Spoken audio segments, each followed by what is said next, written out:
নমস্কার, আমি জ্যোতিষ আচার্য তাপস্যাসী সরাসরি আপনাদের সামনে হাজির হয়েছি। ছোট ভিডিও আলোচনার বিষয়বস্তু শনির সাড়ে সাতি। শনির সাড়ে সাতি যাদের চলছে, বিশেষ করে মীন রাশি, কন্যা রাশি, মকর রাশি, তাদের জীবনে কিন্তু চড়াই উতরাই অনেক কিছু তাকে ফেস করতে হচ্ছে, প্রত্যেকটা মানুষকে। কারণ আমার ধনু রাশি, আমি ফেস করেছি সাড়ে সাতিটা, আমি জানি কী রকম যায় সাড়ে সাতিতে। ঘাবড়াবার কিছু নেই, একটু পুজো পাঠের মধ্যে থাকতে হবে নিয়মিত।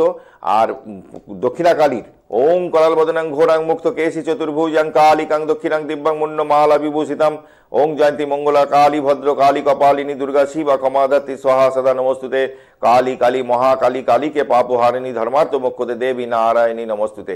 নিয়মিত জপ করতে হবে। হনুমানজির পুজো যদি করতে পারেন অতি উত্তম, হনুমান চালিসা পাঠ করুন। এই পিরিয়ডটা টানা করে দেবেন। নিয়মিত বালিশে রাত্রিরে ঘুমাবেন যখন, বালিশের তলায় ফিটকিরি রাখুন। বাড়ির মেন গেটে হনুমানজির, পঞ্চমুখী হনুমানজির ছবি একটা বাড়ির মেন গেটে লাগান। পুরো হনুমান চালিসা পাঠ করতে না পারলেও দুটো লাইন করবেন, সংকট কাটে কাটে সব পীড়া জো সুমিরে হনুমত বলবীরা, জয় বজরং বলির জয়। মেটে সিঁদুর চামেলির তেল ব্যবহার করুন, নিয়মিত টিকা পড়ুন, আর হনুমানজিকে একটু লাগান। এই হচ্ছে টিপস আপনাদের জন্য, এগুলো করুন। অনেক খারাপ সময় পাস করে, একটু ভালো থাকবেন তাতে।